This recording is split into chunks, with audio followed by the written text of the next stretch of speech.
morning. Good morning. The Appropriations Subcommittee on the Environment and Natural Resources will now come to order. Lisa, please call the roll. Chair Bradley, Here. Senator Book, Senator Brannan, Senator Hugo, Senator Hudson, Senator Mayfield, Here. Senator Stewart, quorum present. Thank you, Lisa. And Senator Hugel is excused from today's meeting. As a reminder, please silence all your electronic devices. Senators, welcome. This is our first meeting of the committee weeks before the 2017 legislative session. It's certainly a pleasure to serve as chairman of this committee and be able to work with so many distinguished senators as we prepare the state budget for this portion of the budget for the upcoming fiscal year. Before we get started, I want to introduce our committee staff. Gino Betta is our staff director. Gino. Our analysts are Sandra Blizzard, Glenn Reagan, and just do a quick wave if we could, Nikki Davis, and Michelle Sanders. And the committee administrative assistant is Lisa Waddle. And I would normally take some time to give all of them have outstanding academic backgrounds and professional backgrounds, but we have a busy agenda today, and we appreciate our staff very much, and we're going to get right to the agenda. Anyone wishing to speak before the committee, please complete an appearance form and give it to the administrative assistant. Please note we do have a full agenda, as I discussed earlier. We may not get to everyone, and your time may be limited, but there will be other committee meetings where there will be ample time for public comment if we don't get to you today. With the limited time of this meeting, Mr. Tom Van Lent, representing Environmental Advocates, Mr. Drew Bartlett from the DEP, and Mr. Ernie Burnett, representing agricultural landowners and the EAA, will not present today and will be on our agenda on January 25th. The remainder of presenters on the agenda will be heard today. So let's get started with our workshop on the options to reducing harmful Lake Okeechobee discharges and Everglades restoration. Our first presenter is Ashley Isler. She is an attorney with the Senate Committee on Environmental Preservation and Conservation. Ashley, you are recognized.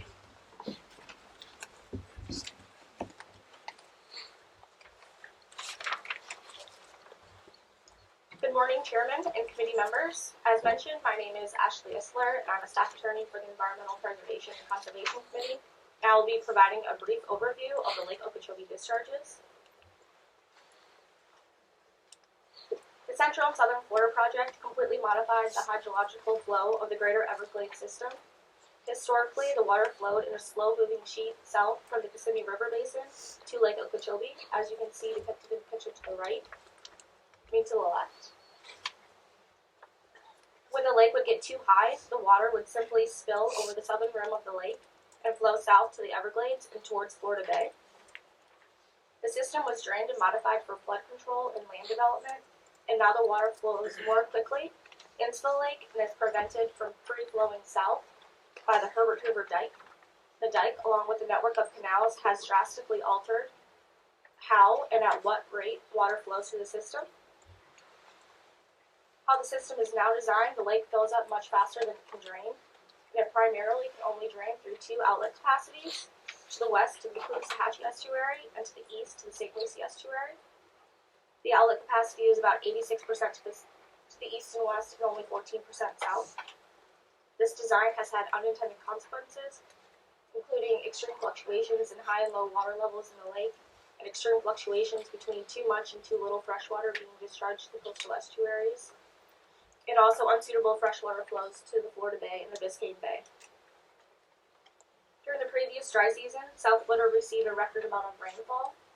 In January, more than 7 inches above the historical average fell, which was more than any prior year on record.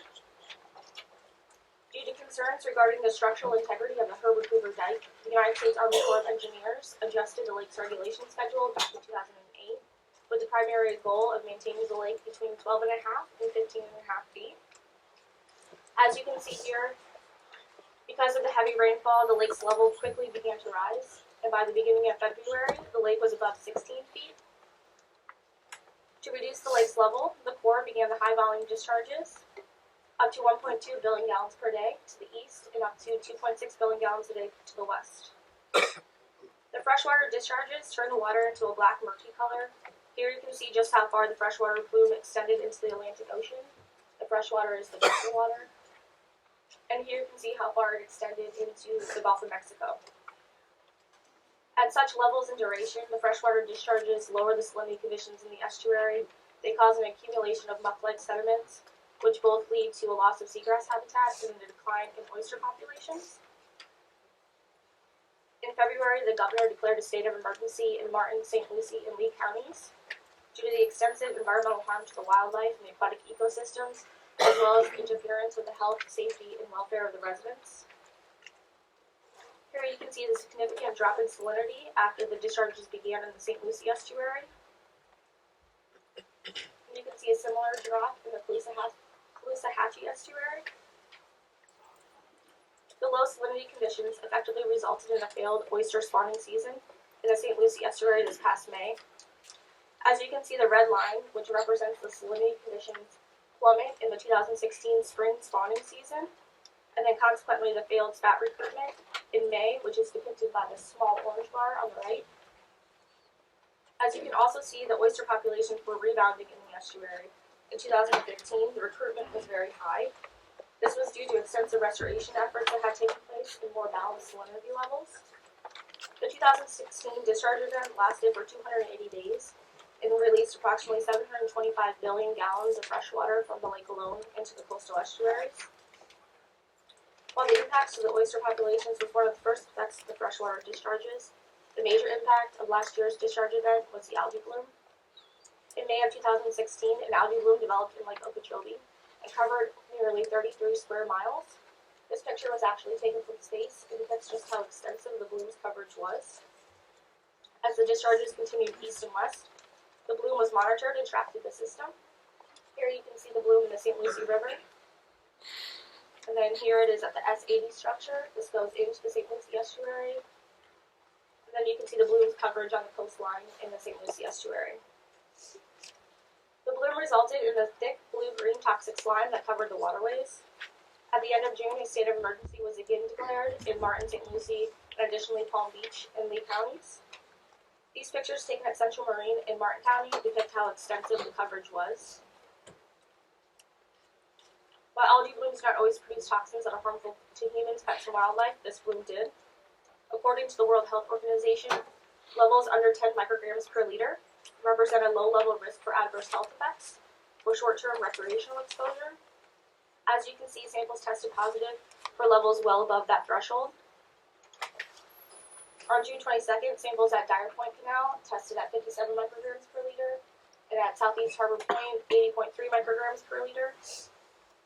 On June 29th, samples at Central Marine tested for 78.3 micrograms per liter.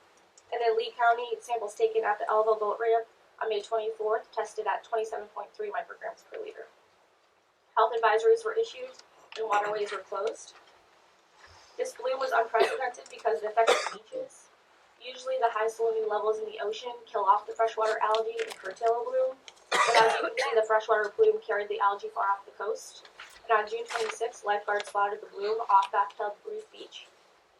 Bathtub Reef Beach is located about a mile north of the St. Lucie Inlet. It is a complex reef system that is home to about 500 marine species, including endangered sea turtles. Samples taken at the beach tested positive for levels at 414.3 micrograms per liter, and that is 40 times that low-level threshold. So what caused this algae bloom? Cyanobacteria, or blue-green algae, is naturally occurring but can grow into a bloom due to many factors, including elevated nutrient inputs and warmer temperatures. Nutrient inputs come from a variety of sources, including agricultural runoff, fertilizers, septic tanks, and industrial and wastewater effluents. Algae blooms pose a threat to the public health, ecology, and economy of any area affected. Economic damages that can result include a loss of recreational revenue, a loss of commercial fisheries revenue, decreased property values, and loss of business revenues. And as many of you remember, this bloom occurred right before the July 4th holiday and greatly affected both the residents and tourists in South Florida, particularly in Martin County. Both estuaries receive nutrient loads of freshwater from the local basins, in addition to the discharges that come from the lake. On average, about 20 to 30% of the freshwater inflow into the estuary comes from the lake, This past year, that level was at 40%. The freshwater discharges keep salinity levels in the estuary extremely low, and they make conditions more conducive for bloom growth. It is clear that the 2016 bloom was carried from the lake through the system, and it is likely that it was intensified by nutrient inputs from local basin runoff.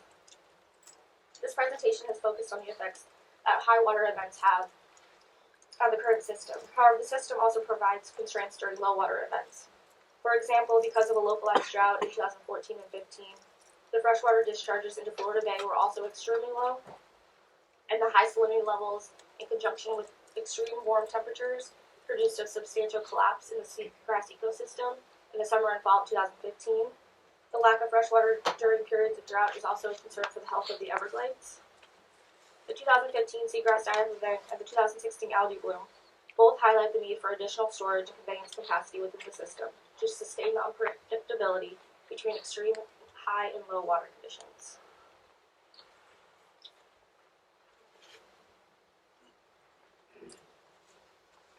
All right, thank you, Ashley. Senators, the way I've always run meetings is that if during the course of a presentation you have a question, I don't anticipate waiting until the end.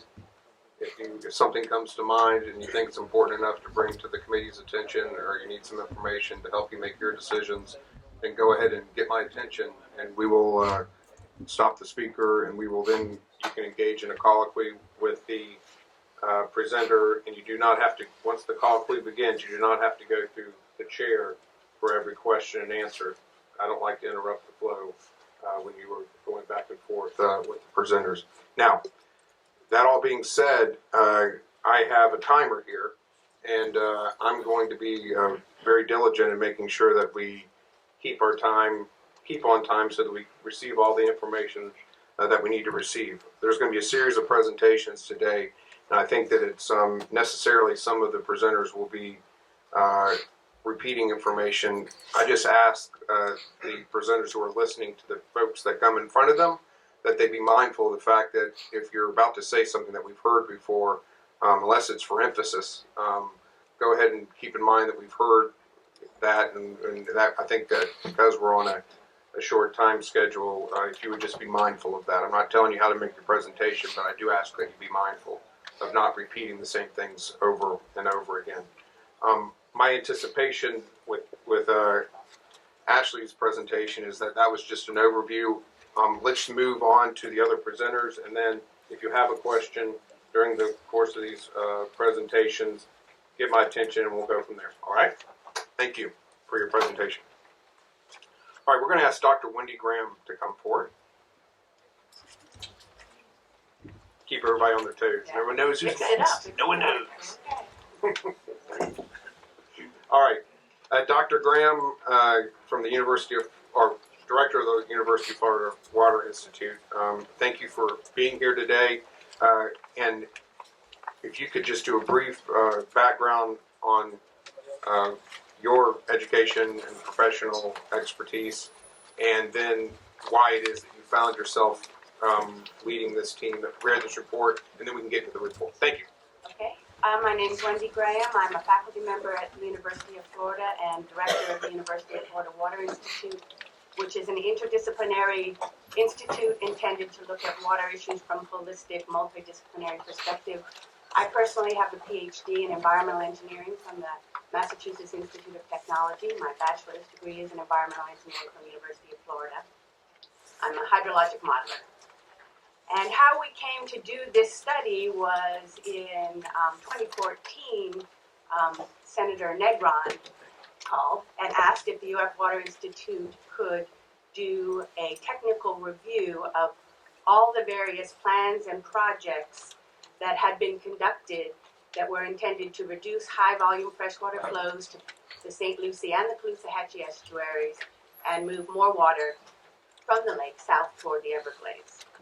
So we were asked to do a fast, in-depth, intense review of existing documents, plans, and projects. And I had thought I was going after the district that was going to give you a nice long history of what these were. But we started with the 1999 Comprehensive Everglades Restoration Project and step through the multitude of studies and plans and projects that have been conducted since then through the most current one, which is this Central Everglades Planning Project, which was just authorized by the federal government in December 2016. So we had a short amount of time to review existing plans. We didn't conduct any new modeling. We were just synthesizing what had been done.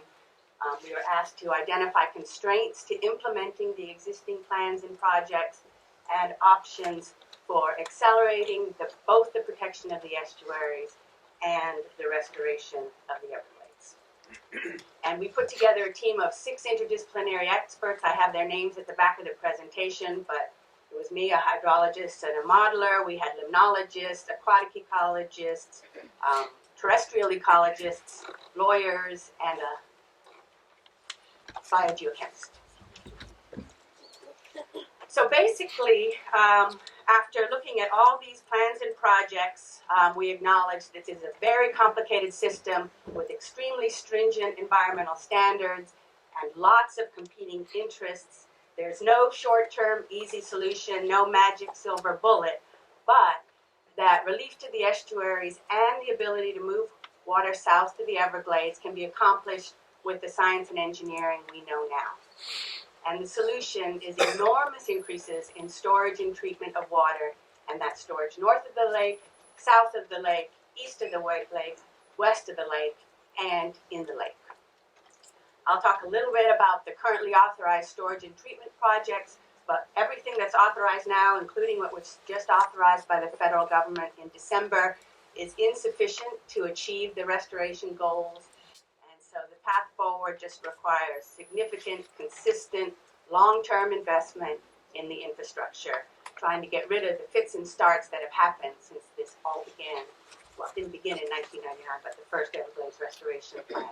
Let me interrupt you right there, Dr. Graham. Our first presentation from staff talked about, focused a lot on the event that occurred that really was dealing with the estuaries, the two systems that run east and west, and the fact that when you have discharges from Lake Okeechobee combined with some other nutrients from various other basins, that intolerable environmental events occur. But you talked about something else as a goal. Mm-hmm. We have relief to the estuaries, that's one goal. Mm-hmm. The ability to move more water south of Lake Okeechobee, you're listing as another goal. Mm-hmm. Why do we need to move more water south of Lake Okeechobee? We need to rehydrate the Everglades. They're not receiving enough water. They're not receiving enough high-quality water to sustain the ecosystem. So too much water is going east and west, not enough water going south to restore that ecosystem as was intended by the original restoration. Okay, so we can say that as we move forward, we have two goals in mind that are overarching. One is relief to the estuaries, another is the moving more water south. There are many, many, many restoration targets, but at the big picture, That I'm trying to get the biggest picture Big of all. picture The big is overall. stop Those the two water things. going east and west, get more of it going south. Okay, thank you. For lots of different hydrologic and ecologic reasons. Okay, thank you.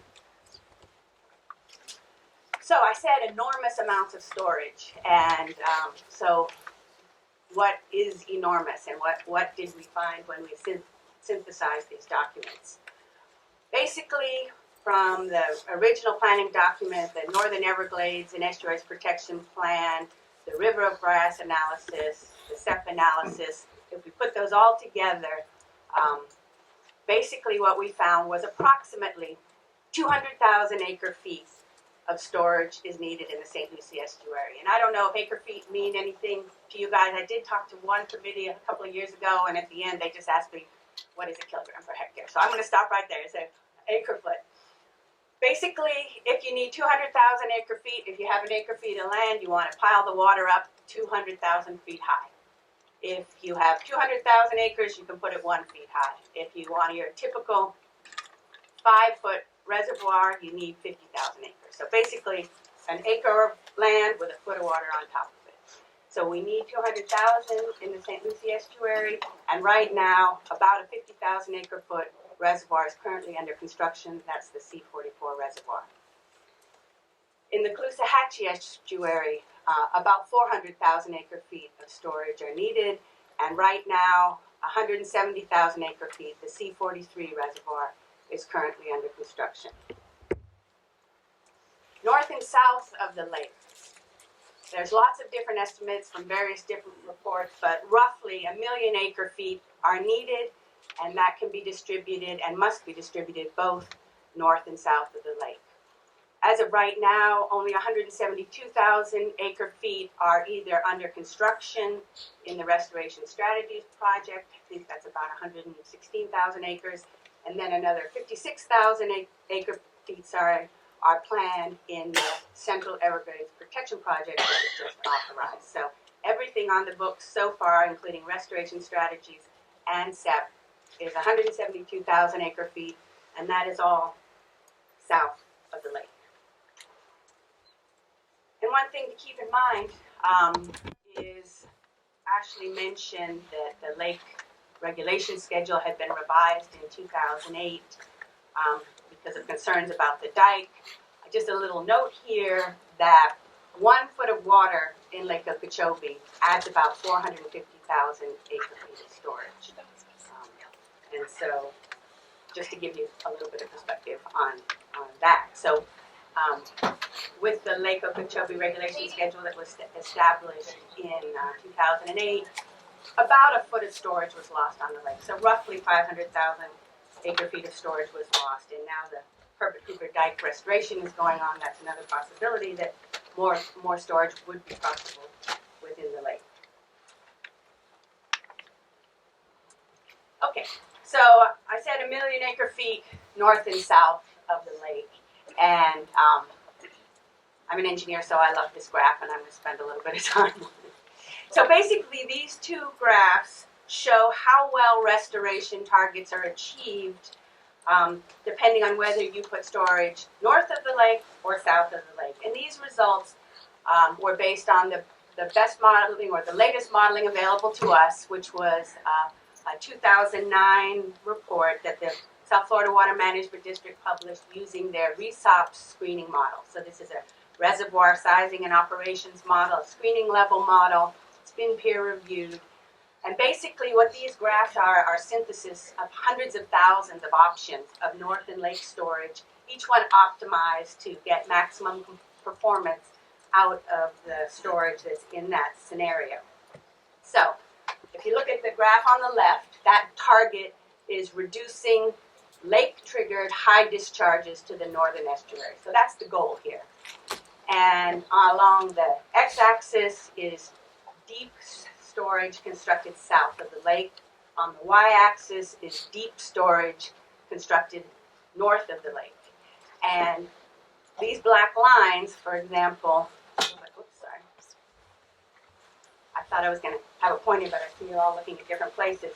That line that green star is on is at 90% achievement of reduction in the lake-triggered high discharges.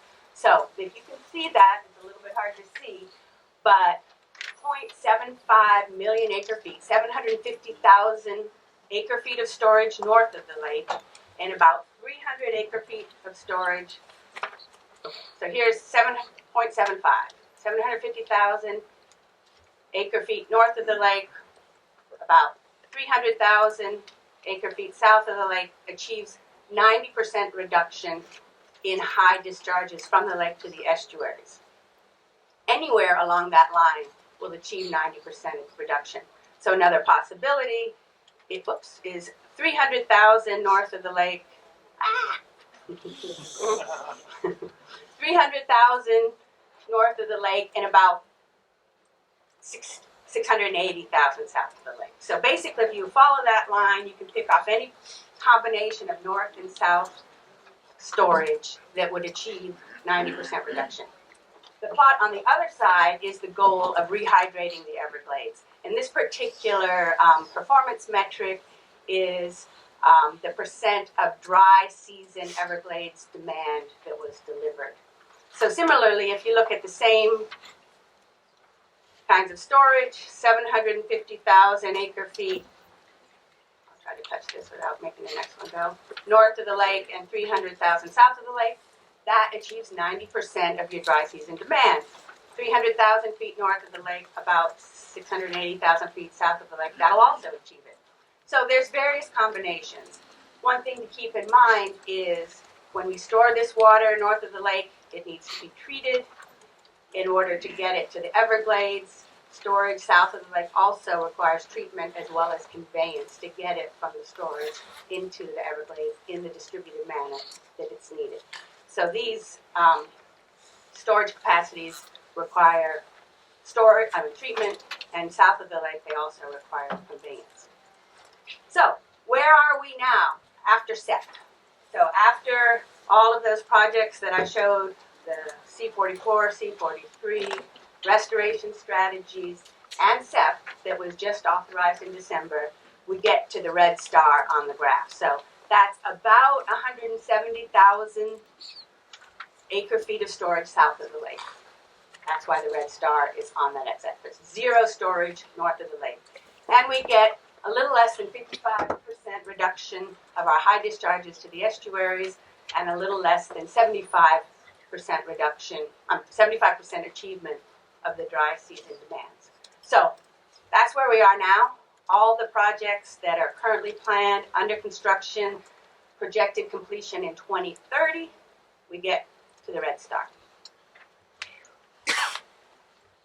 There's been discussions of additional storage south of the lake. So these are just examples. The yellow star is an additional 360,000 acre-feet of storage south of the lake, and that helps.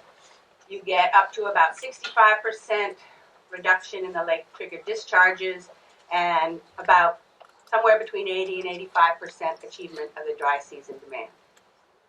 What this graph is showing us is, if we put that 360,000 acre-feet north of the lake, where would we be? Based on this screening level analysis, it's about as effective north and south of the lake. So roughly 70% reduction in lake triggered, roughly 80 to 83% achievement of the dry season flows. But again, I do want to emphasize that in addition to storage, treatment is needed, and in addition to treatment south of the lake, it has to be conveyed from the storage, wherever that may be, to the Everglades protection area. When you talk about the acre feet needed for storage, does that not include whatever land is needed to have whatever necessary treatment facilities are? Right. This is just the storage. Yeah, so these. Okay. So from our report, what were our conclusions of what should be the path forward? Basically, we should, to the extent possible, accelerate all the existing projects. Right now, as I mentioned, restoration strategies, SEP, those all will ultimately all be projected to be built out in 2030. Faster we can do it, the better the faster the restoration will be. I mentioned the lake as a potential place for storage. 1 foot on the lake giving roughly 300,000 to 400,000 acre feet. So that depends on the Herbert Hoover dike rehabilitation, which I'm sure someone from the Army Corps can tell us when that's projected to be complete. But the process to revise the regulation schedule perhaps can go on in tandem with that, so that by the time it's ready, we can know whether it's safe to raise the lake and get some storage out of the lake. As I mentioned, we need storage and treatment north of the lake, and we need additional storage and treatment and conveyance south of the lake. Another aspect of our report was the possibility of using deep well disposal. These are large wells drilled past the drinking water aquifer into the lower boulder zone, salty water. This is water that goes down and never comes back up. It's not aquifer storage and recovery. It's emergency disposal that could either be used in an interim measure before all our storage and transmission and treatment is available, or it could be part of the permanent. Excuse me, Dr. Graham, our Vice Chairman, Senator Book, Vice Chairman Book, you're recognized. Thank you, Chair. What about the use of ASR so that we have access to the water versus deep well? Could you just speak to that? So when I say storage north of the lake and storage south of the lake, that could include deep storage, it could include shallow storage, and it will include some component of aquifer storage and recovery. I think the latest reports indicate it's not going to be as large a component of the solution as originally envisioned, but it will still be a piece of the solution. And so these deep wells are not that. These are Zone, right. no more water. Correct. All right, and we've got some more questions. Senator Mayfield, you're recognized. Thank you, Chairman. One of the questions I have is from a cost perspective. Would it make more sense to have the dike repaired to hold the capacity versus buying land north or south of the lake? I can't answer that question. We did not have an economist on our team. We did not look at the economic. Maybe somebody from the Corps or the district can answer that question. So I'm sorry, I that wasn't part of our charge, and it wasn't. Okay. Let's keep that. Line of questioning for some of our later presentations. That's an excellent point, excellent question. Let's explore that, Senator Mayfield. Any other questions at this time? Yeah, one of the, if you don't mind, I have a couple Absolutely. other ones. Floor is yours. Are there reasons to prefer storage in one particular area over another area based on your study?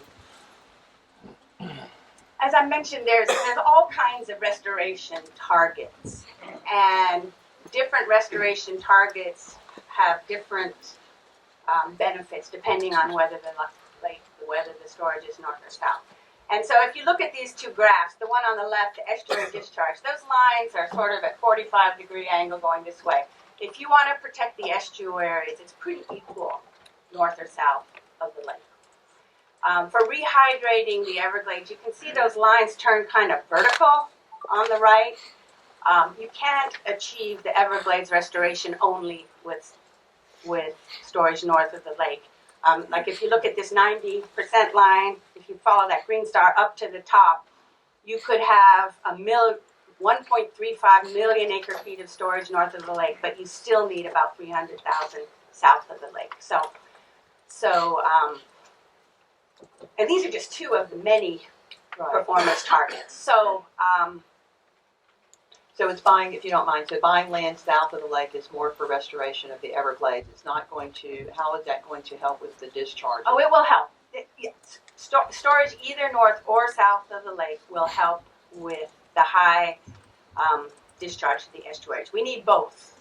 And if you look at those two yellow lines, yellow stars, maybe that's answering your question.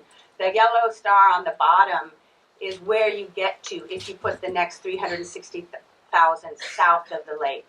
And you get about 65% reduction of the estuary discharge and about 82%. These are rough numbers. No, they're carved in stone anyway. 82% of the Everglades demand. If you put that same storage instead north of the lake, so nothing more than SEP south of the lake, and that next 360,000 north of the lake, you get about the same for both those two metrics. Eventually, you need more south of the lake. As I was mentioning, you can't just stick with what's with SEP and achieve the target. You will eventually need more south. Okay, thank you. All right. If you could, Dr. Graham, take about 2 minutes to wrap up your presentation and looking at your presentation that you submitted to us. You're kind of at that point anyway. I'm finished. This Are is you? just a list of faculty members at UF who participated in the Right. study. And Thank you Lake so Okeechobee. absolutely. First of all, thank you for your work on behalf of the Senate in preparing and synthesizing this information, and thank you for taking the time out of your busy schedule to share your expertise with us today. We're going to go now to Lieutenant Colonel Jennifer Reynolds with the United States Army Corps of Engineers, and we certainly are honored to have our federal partners join us here in the state capitol today. And thank you so much, Lieutenant Colonel, for taking the time to visit with us today. It's a pleasure to be here.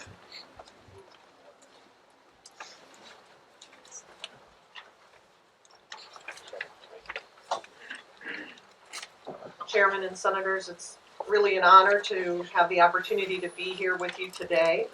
I know that we already talked about two goals of all of these projects with restoration. The first being reducing the releases to the northern estuaries, and the second being moving water south to rehydrate the Everglades. I'd like to take a few moments to talk about what the original federal purpose was of having the Corps of Engineers involved in South Florida, and it gets at either you could call it a purpose or a constraint of the current system that we have. So before there was any federal involvement, private developers and local officials and state officials had undertaken dredging of canals and constructed levees in order to drain land for development in agriculture. In the late 1920s, in 1926 and 28, hurricanes killed an estimated 3,000 people around Lake Okeechobee, and when the local levees failed, they failed to provide protection for the people and the property in that area. The federal government's initial involvement in flood control came in the 1930s when Congress authorized the Corps of Engineers to construct the first sections of what we now call the Herbert Hoover Dike. After another hurricane in 1947, much of South Florida was left underwater for several weeks, and Congress authorized a massive water management system known as the Central and Southern Florida Project. It included the construction of additional levees, canals, pump stations, and other infrastructure to remove high volumes of water quickly off the landscape. The flood control system worked splendidly. However, in the 1960s and 70s, many Americans were concerned about the environmental impacts of infrastructure projects across the nation. As a result, Congress authorized projects that provide the same level of flood protection, but in a manner that's more friendly to the natural environment. Those projects include restoration of the Kissimmee River, modified water deliveries to Everglades National Park, and a massive modification to the Central and Southern Florida Project called the Comprehensive Everglades Restoration Plan, or CERP. Additionally, the Everglades construction projects shown in green were undertaken by the state in order to help meet water quality standards. And that gives us the system that we have today, with over 2,000 miles of canals and levees, 200 water control structures, and dozens of pump stations, and 143 miles of earthen dike around Lake Okeechobee. And then managing this massive system is an incredibly complicated process. Lieutenant Colonel, can I ask you a question? The green areas that are identified as stormwater treatment areas, what purpose do they serve, and who controls in those areas? So the purpose of those green areas, Chairman, is to clean the water. And the state is responsible for water quality, and I'm sure that the Water Management District plans to talk more about those specifically during their presentation. So what, on the map in front of us, what areas do you have jurisdiction as the Corps? Not you personally and the Corps. Yes. So on the areas on the map, all of those structures that I talked about, there are a few that are federally controlled, and those have to do with Lake Okeechobee specifically. Most of the rest of the project, so the entire Central and Southern Florida project, is a partnership with the state. And so those facilities have been constructed by the federal government and turned over to the state for operations. Thank you. So there's a lot of numbers on this slide, but I want to attempt to demonstrate the size of the challenge that we face. So in 2016, Lake Okeechobee received more than 1 trillion gallons of water. And that figure does not include direct rainfall on the lake. That's just the inflows that came into the lake from the north. The challenge becomes what to do with all of this runoff. Storing too much of it in the lake increases the risk to people who live and work around the lake. And reducing that risk is exactly why the Corps got involved in Lake Okeechobee. So we released 576 billion gallons of water to the Caloosahatchee and sent another 250 billion gallons to the St. Lucie Canal. We and our partners at the South Florida Water Management District sent an additional 270 billion gallons south in 2016, but roughly a third of that amount occurred after the weather got drier and we stopped releasing water east and west. Because for much of the year, we lacked the capacity to flow that water south because the conservation areas, the stormwater treatment areas, and the associated canals were all above their regulation schedules. They were all full of water already from the rain that we were receiving.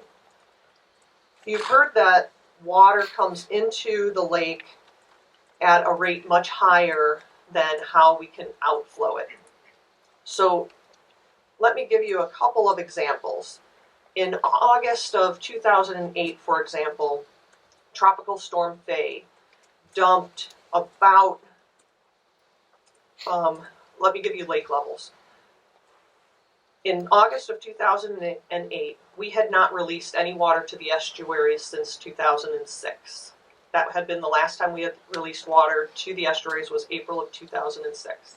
August of 2008, the lake was at 11.25 feet. In 30 days, because of the rain that we received from Tropical Storm Faye and other rain events, the lake rose almost 4 feet, up to 15.16 feet. It took us over 5 months to remove that same amount of water that we received in less than 30 days. So when we say that water can flow into the lake 4 to 6 times faster than we can get it out, it's because we have the potential to receive these large rain events. And the large rain events stack water up in the lake, and then regular rain events that we can move water out of the lake at about the same rate that it's coming in, keep the lake at that higher stage. So another example, in 2012, following Tropical Storm Isaac, we saw flows into the lake approaching 19 billion gallons per day. And the outflow capacity, as an example, when we maximized flows this past February, we could get out about 8 billion gallons per day. So coming in at 19 billion, and we can release at 8 billion. We've observed performance issues at the dike when water levels exceed 18 feet. The issues that I'm talking about include movement of material, erosion, piping, things that could lead to real failure of the dike without intervention. So when the lake is above 15 feet, especially during the early part of the wet season, we have to release water. And 15 feet because of the potential of the lake rising 3 to 4 feet because of one storm event. And so that's why we start releasing water above 15 feet. How much water to release and the timing of any of those decisions to begin releases is the subject of much debate. We take our decisions very seriously and use guidance found in the 2008 Lake Okeechobee Regulation Schedule, commonly known as LORS. LORS considers current conditions within the Central and Southern Florida project, climatic conditions, and water levels in the lake and the water conservation areas. We also use forecasts and hydrologic outlooks to analyze where we think the level is going. Water managers ran 30 years of data as part of the LORS development process that included wet years, dry years, and normal years. LORS provides guidance for our decisions based on the lake level, the time of year, current flows into the lake, and seasonal flows that can be reasonably anticipated. The LORS guidance is shared with scientists on both coasts and around the lake, and our partners at the Water Management District. We consider input from all of these partners before making a final decision. And as soon as we make a decision, we communicate that to our state and local partners before we release it to the public. And we like to take that opportunity in order to prepare our leaders across the state and in local areas to answer questions. Lieutenant Colonel, I believe Senator Mayfield has a question for you. Thank you, Chairman. Yeah, this goes back to the question I asked earlier about the dike. And listening to the presentations, we all know that the problem we really have is the water's flowing from the north, flowing south. And you just stated that there's more water coming into the lake than what the lake can manage. So it's really a two-part question here. Would it not then make sense to slow the water down to the north of the lake and have water retention and water cleaning, get better quality water going into the lake? Would that not make more sense than having the water flow as fast as it is to the south and going into the lake? That's the first question. The second question is, from a cost perspective, what would the cost be to get the lake to the point where it could maintain more water? And would that make more sense than spending the money and buying land and building more reservoir? Thank you for those questions. So I'm going to get at both of those questions in a little bit more depth in the following slides, but I'd like to take a moment to answer them briefly as a precursor.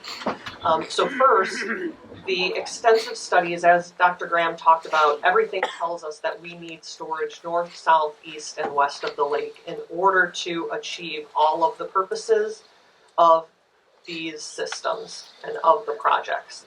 So yes, part of the solution is to slow down water that is north of the lake, and that's part of what the Kissimmee Restoration Project does, as well as storage needed north of the lake. In addition, storage is needed east and west because those basins are separate, act separate from the Kissimmee River Basin, and so outflows from those basins affect the estuaries as well as affecting the lake. And then storage south of the lake is also needed because of the amount of treatment and amount of water needed to rehydrate Everglades National Park. In terms of how much is needed to repair the dike, first I want to make it clear that the Corps of Engineers is repairing Herbert Hoover Dike because it's a dam safety risk. That dam is not safe for the people that live and work around the lake, and it's our responsibility in order to repair that and make sure that we are reducing the risk for those populations. Whether we hold more water in Lake Okeechobee for the multi-purposes of the Central and Southern Florida project is a separate issue than the dam safety measures. And we have conducted studies in the past that evaluate how much water should be stored in the lake to achieve those project purposes. And we believe that once the dike repairs are finished, we should and will and plan to conduct another study that looks at that and answers that question more extensively. So what are we doing with the dike? Since 2001, we've invested $870 million in rehabilitation, and we have about $800 million still to go. This includes installation of a 21-mile seepage barrier known as a cutoff wall, and our current focus is on replacing water control structures that are scattered around the lake. You see those in the circles on the graphic. We have 32 of these structures to address. We have finished replacing 4, removed 1, and we have 19 structures in various phases of construction. We've also sent a letter to FEMA last October recommending accreditation of much of the western half of the dike between Clewiston and Okeechobee.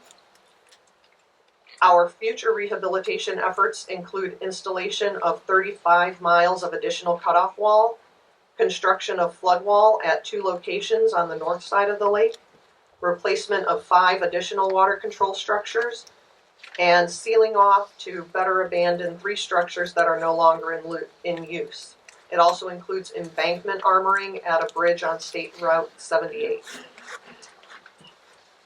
With the funding streams we anticipate, we expect that work on the dike will continue into the mid-2020s and finish around 2025. To answer the question about the Lake Okeechobee regulation schedule, what we are planning for now is to start that study in 2022 so that completion of that study would coincide with completion of repairs on the dike. And that way, a new schedule could be implemented around 2025 when the dike repairs are complete.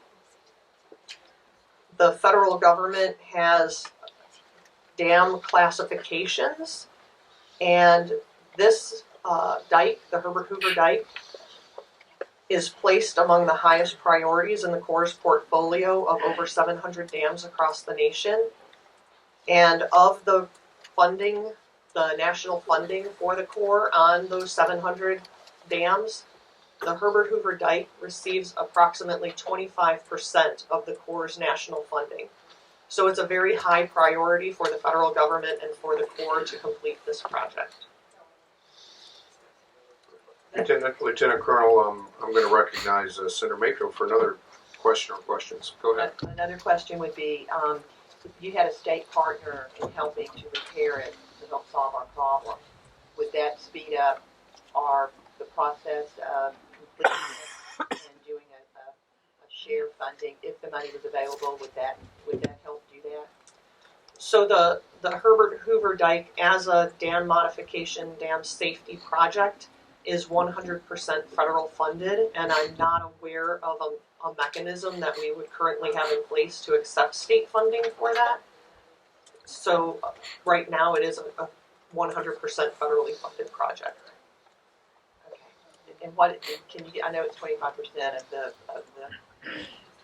percent that the federal government gets. What would the cost be to repair it if we wanted to take a look at being a partner with the federal government and putting in money? What would that dollar amount be just for the dike? We anticipate the repairs that are needed will be about $800 million more needed between now and 2025. Okay, thank you. So this is a really busy slide, and the print is really small. We've provided a hard copy for you of the integrated delivery schedule, and this same graphic is on the front side of the Lieutenant Colonel, I did you say 2025 for completion? I couldn't. Yes, Chair. Okay, that's when you anticipate if there is not an acceleration, but things go as planned. Yes. Right now, 2025 would be the completion date. Yes, And 2025 for the completion of all the repairs to the Herbert Hoover Dike. is there any thought that between now and 2025, the Corps revisiting its regulation schedule? Right now, we anticipate that we will start the study for the Lake Okeechobee regulation schedule in 2022. And we anticipate that study to take 2 to 3 years, so that the completion of that study would coincide with the completion of the repairs on the dike. And I can look for preventing an horrible human event like occurred in the early 20th century. I think everybody in this room would agree should be priority number one. But is there any thought to revisiting in light of other concerns with the discharges east and west, revisiting that regulation schedule to accommodate just a slight increase in the water? Because obviously a little bit of increase in Lake O, because it's so large, the bathtub is so big, would make a huge difference in terms of storage of water that otherwise would be going into the estuaries. Is there any thought of speeding up that timeline as a partner with the state? Right now, any study to take a look at the Lake Okeechobee regulation schedule is going to require a significant amount of stakeholder involvement, and we know that process will take a long time. We don't think that meaningful changes would be able to be accommodated in a short term because of the length of the study. And so taking a look at it sooner could certainly be considered, particularly if dike repairs were expedited. And so we want to take a look at the study so that it would coincide with actual implementation that would be possible as a result of the repairs of the dike. I would like to stress that we have a significant amount of flexibility in the current schedule. And what we've seen, particularly with the emergency deviation that we worked very closely with the state on this past year, that working together with our state partner, we can come up with solutions with the current infrastructure that we have. And so we consistently look at ways to do that. And so as an example, the state has taken a look at a large amount of projects to distribute water across the landscape in conjunction with small incremental decisions that we can make within the current schedule, working together. Senator or Vice Chairman Book, you're recognized. Lieutenant Colonel, isn't the Corps and the South Florida Water Management District working on a watershed project that would help decrease the harmful releases from Lake Okeechobee?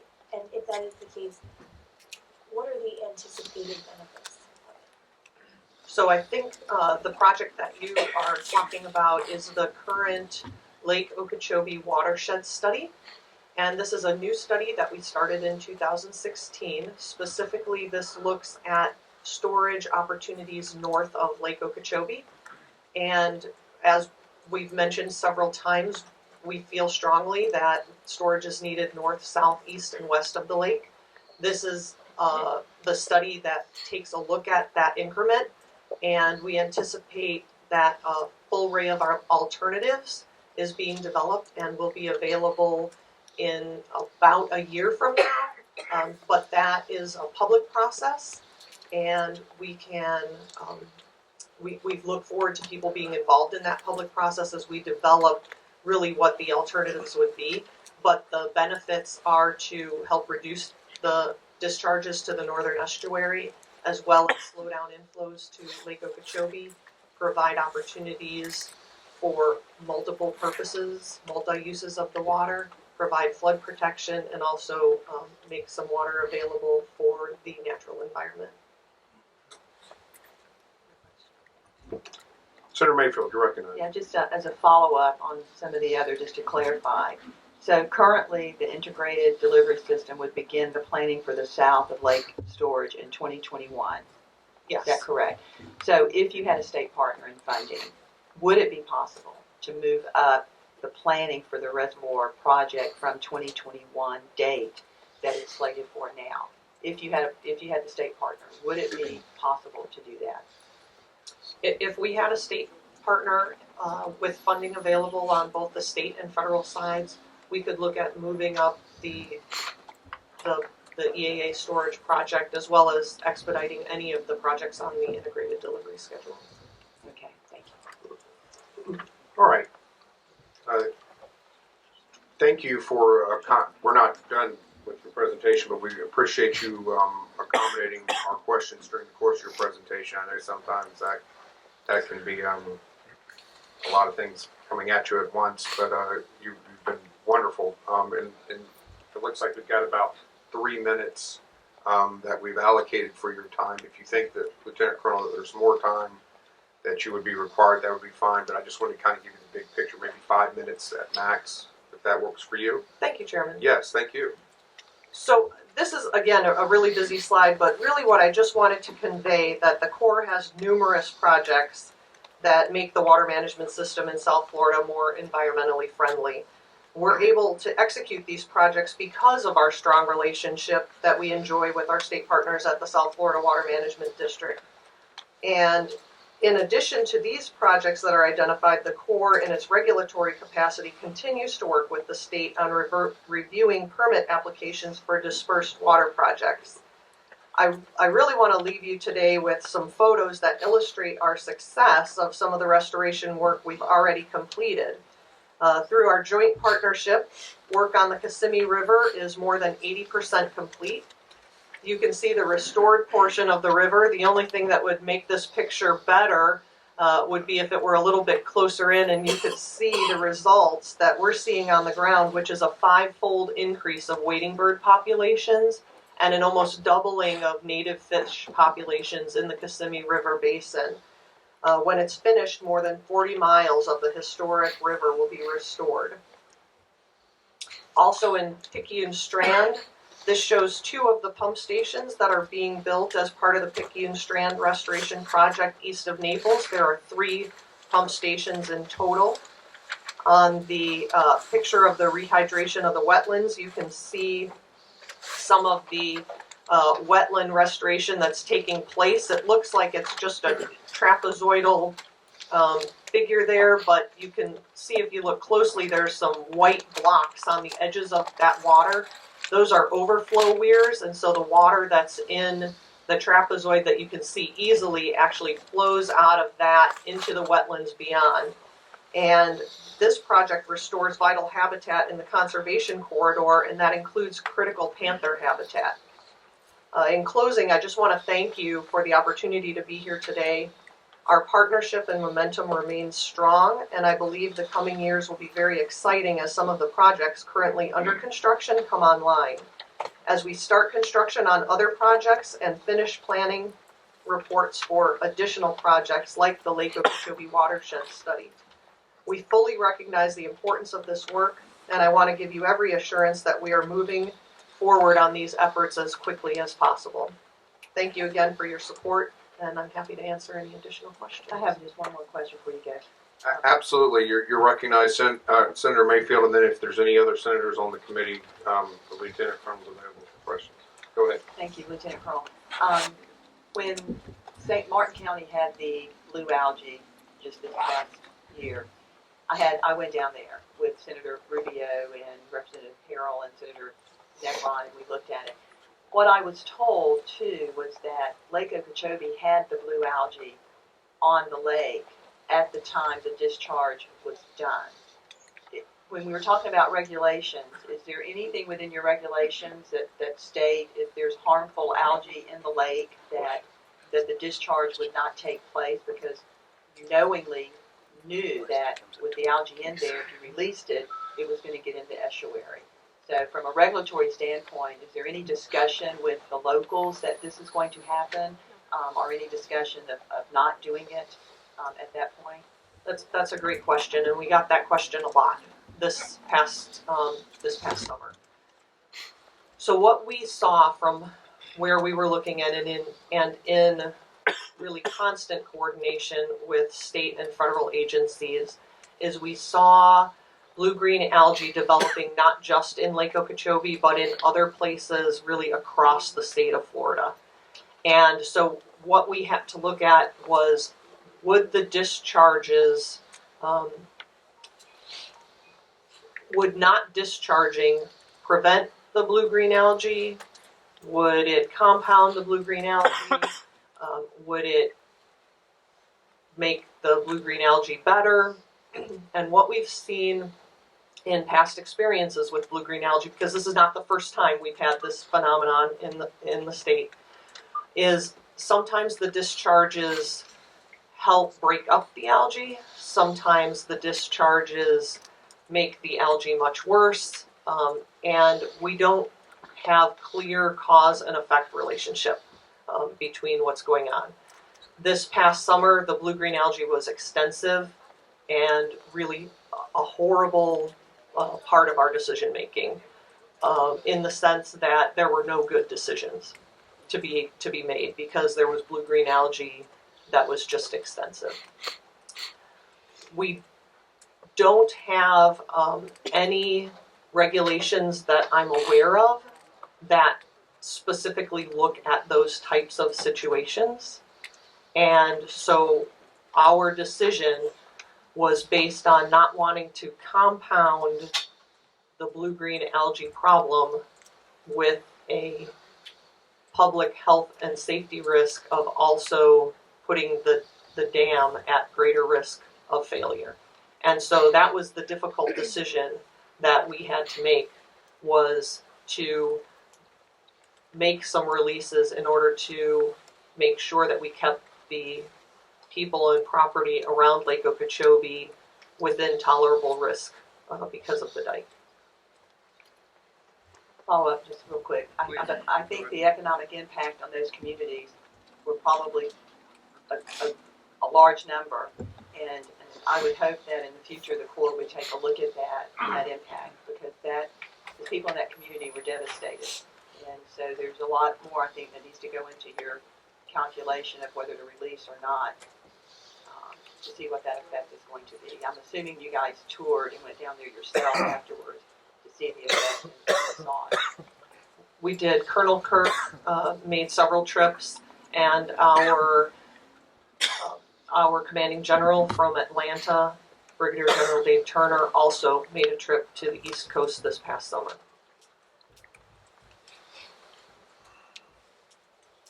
Thank you, Senator Mayfield, for those for that line of questioning. Vice Chairman Book, you're recognized. Last question, I promise. How does the local basin runoff affect the estuary? So how does that play into it as well? So the basin runoffs that go into both the eastern estuary and the western estuary, there's water, fresh water that comes from local runoff that goes into those rivers and into those basins and into those estuaries. Part of the Everglades restoration projects also account for the problems of those basin runoff waters. So, for example, the C43 and C44 projects, the C43 is the reservoir on the west and the C44 project is the reservoir on the east, very large storage projects.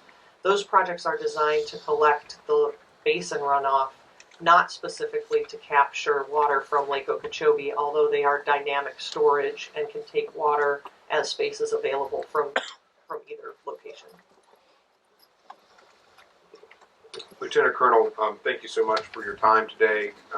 We look forward to continuing the dialogue. Particularly, you heard a lot of concern from many of us, particularly those of us who represent these areas of the state. But it's a statewide concern, but it's just acute in those that represent the areas of the state where we're on the Treasure Coast where all this occurred. And we look forward to continuing this dialogue about how we manage the regulation schedule of the Hoover Dam with the goal of hopefully, as you do the necessary improvements, that we can take into account these obvious impacts that I know that you live here too. You share the concerns, and I know it was excruciating, but that is something that's very important to us, is to make sure that we utilize all the tools at our disposal as partners, including utilizing the lake in serious rain event situations. It was an honor to be here, Chairman, and I know that Colonel Cook is looking forward to meeting with you later this month as well. Looking forward to it as well, and we're going to hopefully make a lot of progress, and I'm really looking forward to that. Thank you for being here today. All right. Next up is going to be Dr. Gary Goforth.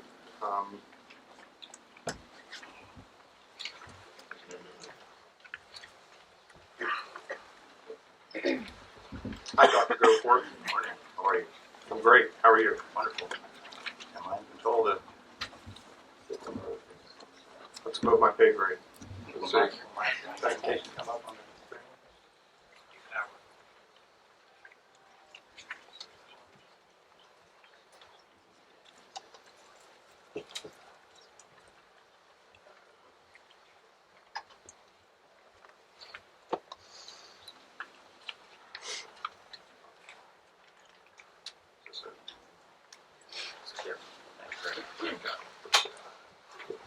I want to say how much I appreciate the opportunity to speak before you, the invitation.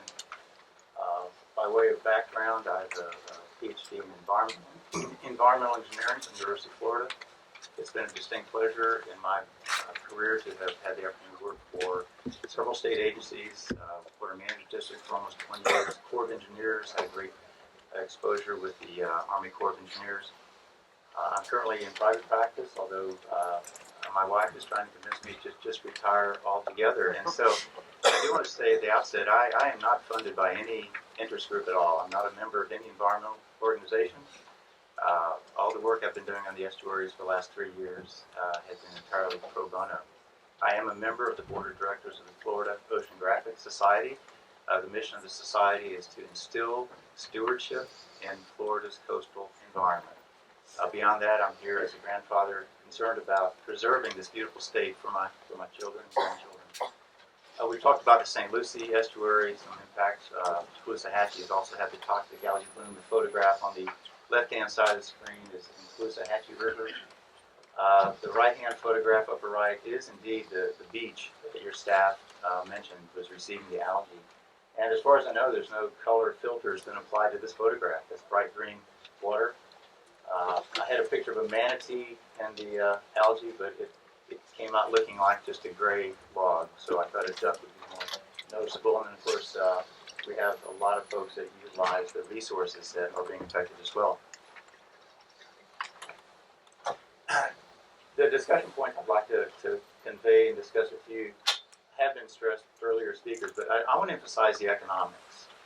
We talked a lot about the ecological impacts, the restoration targets, but it's been alluded to, the state suffers significant economic impacts along these discharges, not only to the estuaries, but from those other parts of the state that do not receive the water. I also want to include, in addition to St. Lucie and Caloosahatchee estuaries, the Lake Worth Lagoon receives algae, receives the untreated polluted discharges from Lake Okeechobee, and has impacts as well.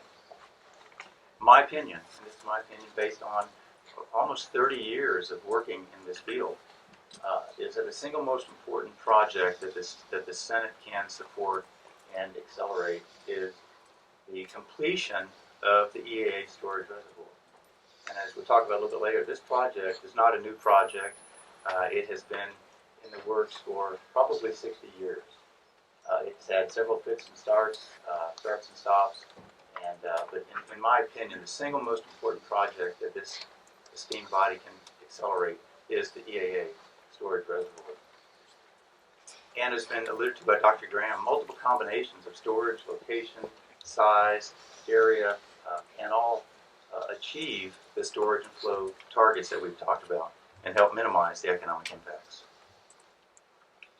The combined St. Lucie estuary and Caloosahatchee estuary provides jobs to over 75,000 Floridians with annual economic value of almost $4 billion, depending on water-associated and water-related businesses. The Lee County area alone documented losses of over $40 million in 1 year, the summer of 2005, due to the Lake Okeechobee discharges. The Florida realtors very, very concerned about loss of property value.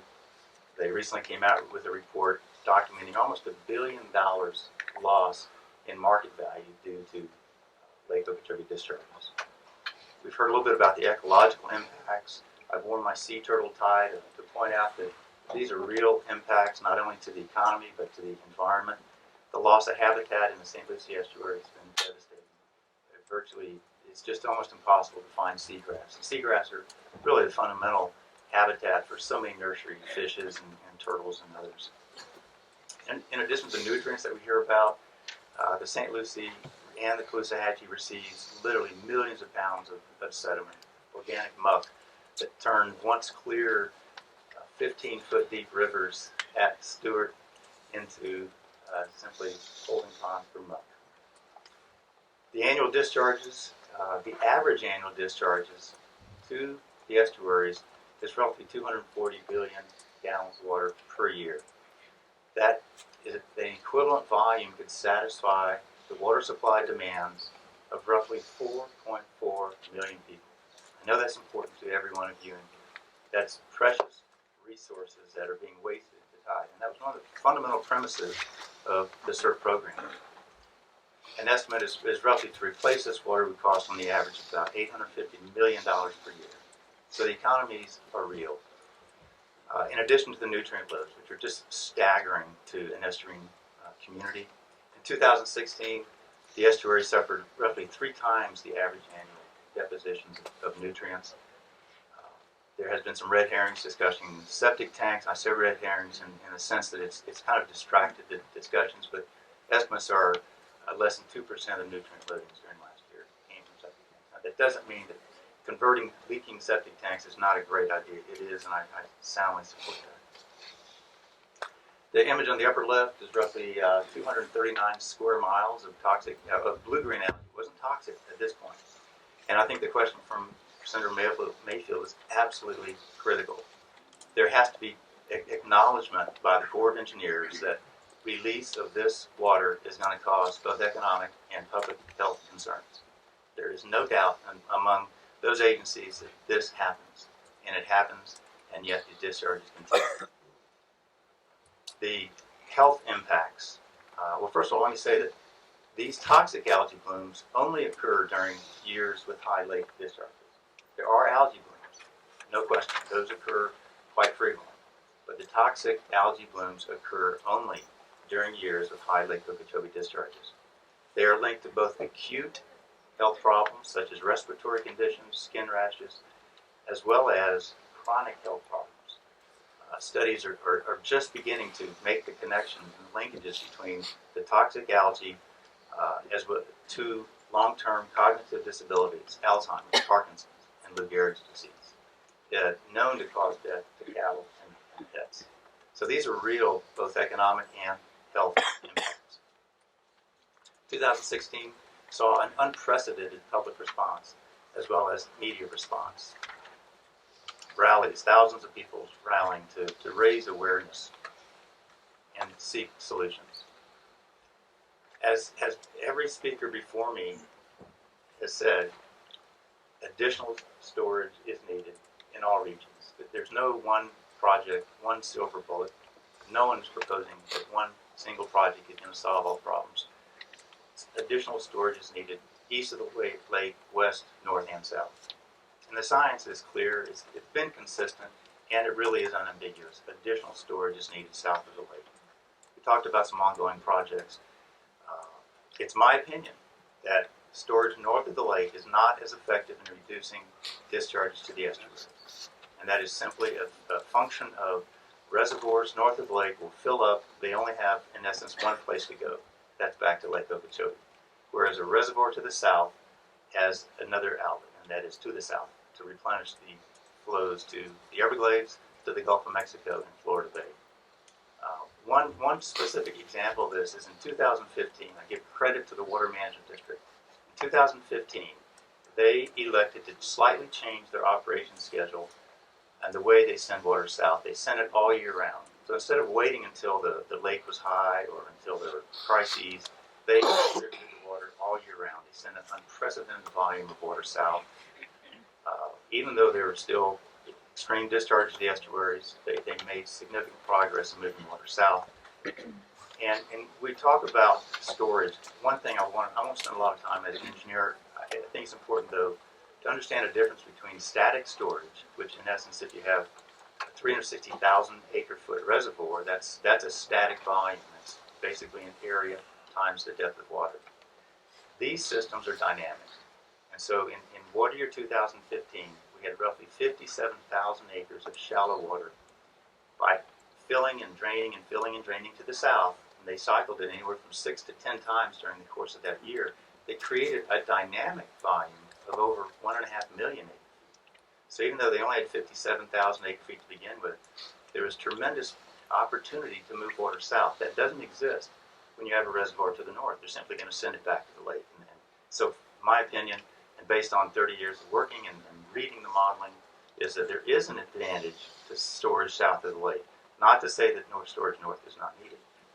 In 2009, the river grass effort by the Water Management District looked at and actually established a goal of over 200 billion gallons of additional storage south of the lake.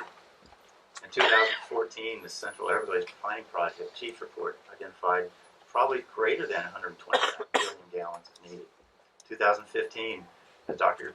Graham mentioned, the report indicated on the order of 43 to 165 billion gallons necessary south of the lake, in addition to those projects that were already underway. In 2016, the National Academies of Science, Engineering, and Medicine, again, bottom line, more storage is needed than is currently identified. The storage itself, the storage reservoir, having just passed the milestone myself of 60 years, I feel some kindred here. But the project is in essence over 60 years old. This is not a new project. For those that are unfamiliar, in 1923, the first discharges from the lake began flowing in the San Lucie. In 1930, less than 10 years later, Martin County commissioners began pleading with the state of Florida to stop the discharges because of the unintended consequences of environmental impact. In 1955, the Corps of Engineers identified and evaluated options to send more water south. Actually, a new outlet from Lake Okeechobee, and we heard the limitations of the water sending out. In essence, there's considerably less outlet capacity from the lake. So in 1955 is when I kind of put a mark on the beginning of this EA storage reservoir. Throughout the 1980s and 1990s, the EA reservoir concept was formalized. In 1996, a very important governor's commission, 47 members unanimously agreed that additional storage south of Lake Okeechobee was necessary.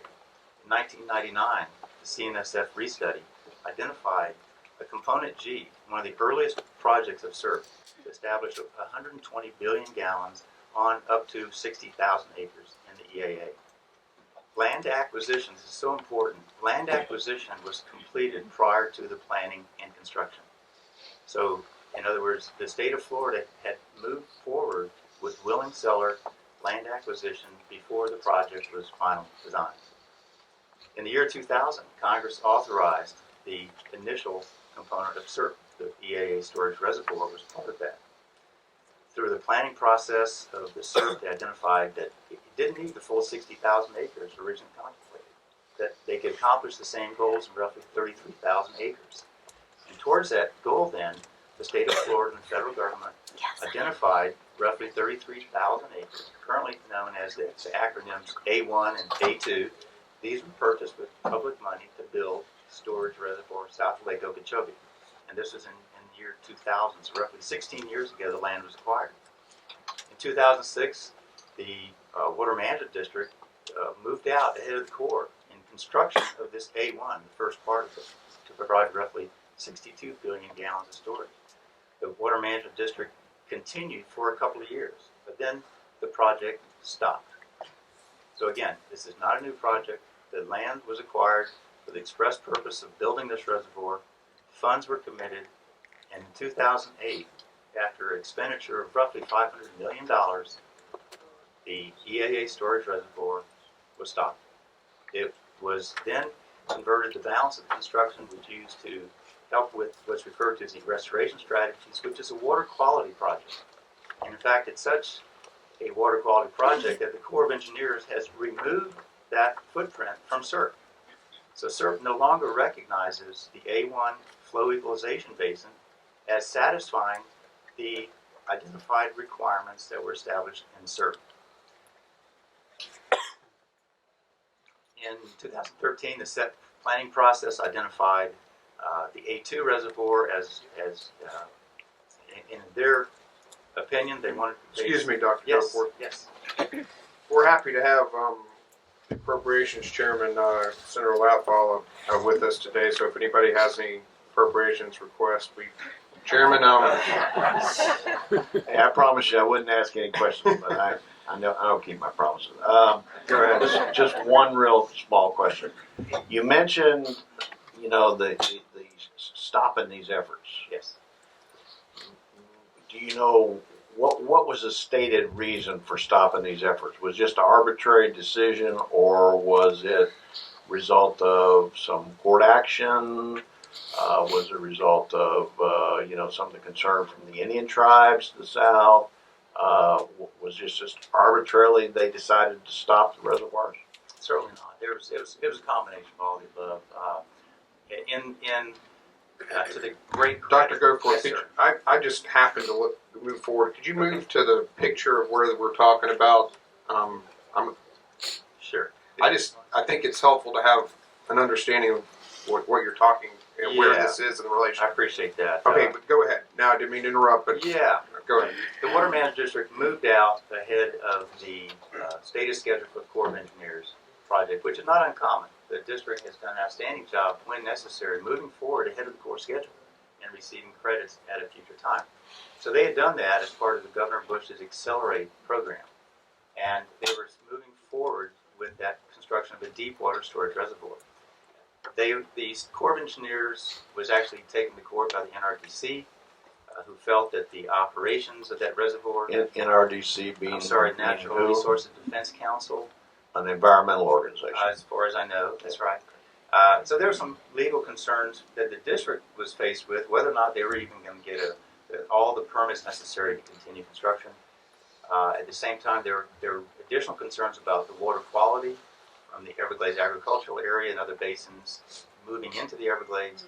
At the same time, the U.S. Sugar and the state of Florida had come to an agreement on the potential sale of over 187,000 acres of land that could be then used for a restoration project. So amidst all that uncertainty, the state of Florida and the Water Management District felt it would be best to step back and take a deep breath and look at how to use the resources. Okay, so with regard to these concerns that were raised in the complaints or the lawsuits from the environmental organizations about construction, have those been abated? Is there a different situation now where if we start with new reservoirs, we're not going to have these same challenges potentially? I cannot speak to that. I'm sorry. As I said, I'm not a member of any organization. Their concern was more on the operations of the reservoir and how that might affect the design and construction. So if indeed that is still their concern, then perhaps the public process that Lieutenant Colonel Reynolds discussed would alleviate those concerns. Thank you. And Chairman Latvala, Pete Antonacci from the Southwest Water Management District is here today. Perhaps we can ask him that question when he goes, because he probably has more expertise in the legal status of that matter. But thank you. You bet. I So let me have a question oh, to follow up to that. Yes, Thank- Senator Mayfield. Thank you. And I know it may be hard for you to answer this question because it's a what if, but what if we had been able to complete these projects, if we had not stopped it, would we be in a situation that we're in right now? no. Thank you. All right, I'm going to recognize Vice Chairman Book, and then we're going to wrap up in about 3 minutes to make sure. Go ahead. Sorry, thank you, Mr. Chair. Follow up, what if the EAA reservoir had been in place this year? What percentage of the discharges to the coast could have been? Yeah, I think a good percentage could have been sent south. To the extent that I can't give you a number, but and that's why I say there would have been a benefit to having that system in place. Absolutely, no question in my mind. Dr. Goforth, Yes. if you could give us your best 2 minutes, and then Sure. we're going to move to our next speaker. And thank you so much for You bet. taking the time out of your own money and your own treasure and time to come here. And the floor is yours. Well, the 2 minutes that I would say is that this is an existing project. Over 100 billion gallons of a 120 billion gallon project has been taken away from the project. It could have been completed by now. At least the first 62 billions could have been completed by now had there not been redirection of assets and funds. Obviously, there's economic benefits to having this reservoir in place. Many configurations, and these circles represent concepts, as Colonel Reynolds and Dr. Graham mentioned. Many combinations of area, location, depth of water could be utilized. In fact, I would like to throw on the table this A2, which is currently identified as a SEP shallow water reservoir. I don't see any reason why that shouldn't be on the table for consideration as a deep water storage reservoir. We talked about the alternatives, again, storing water shallower versus deeper. We can make this thing work. Potential socioeconomic benefits, these came from the 2007 briefing of the Water Management District. When that reservoir is being constructed, over $1 billion program, $500,000 expenditure south of Lake Okeechobee in the local communities, estimated 650 direct jobs. There are real socioeconomic benefits. They provide additional flood protections for the EAA and those communities. The next steps, I would strongly suggest the committee continue focusing and accelerating land acquisition as necessary. Senator Negron has put out up to 60,000 acres. I'm convinced we don't need that much.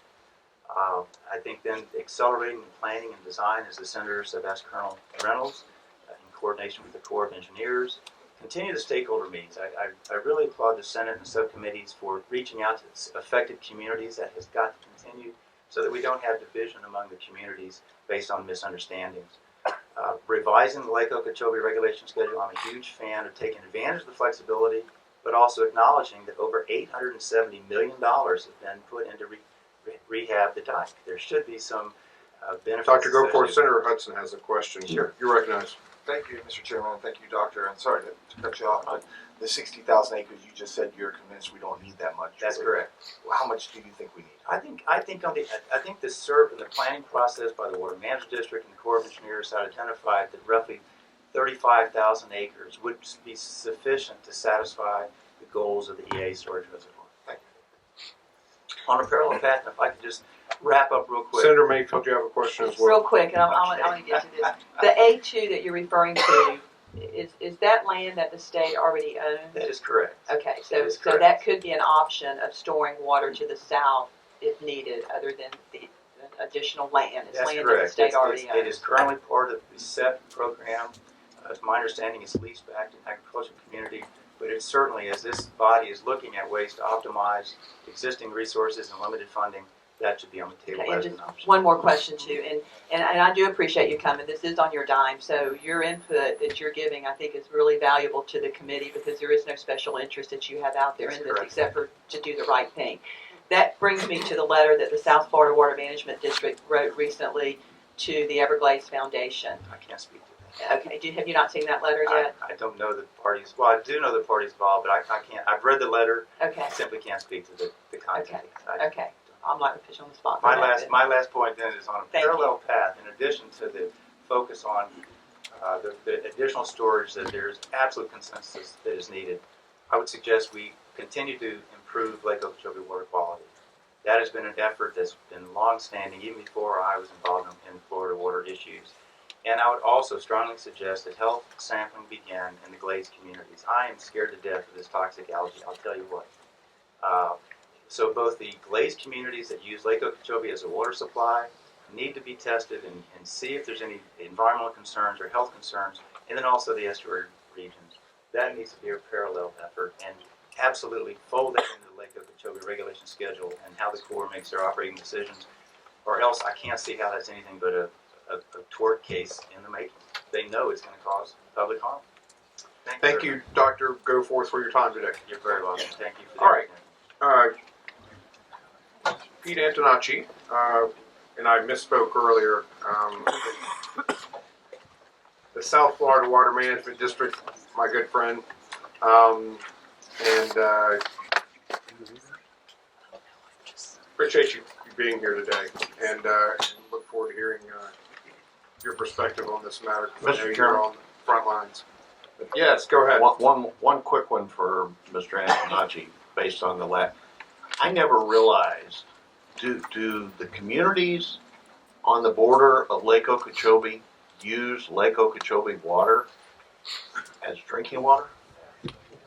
No, but as a practical matter, Lake Okeechobee is the source, either directly or hydrologically, to drinking water throughout South Florida.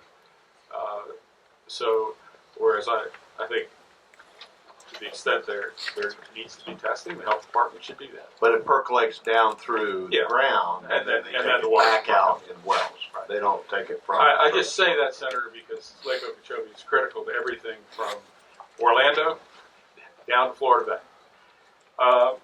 So thank you, Mr. Chairman, members of the committee. I have just two acknowledgments to make. Number one,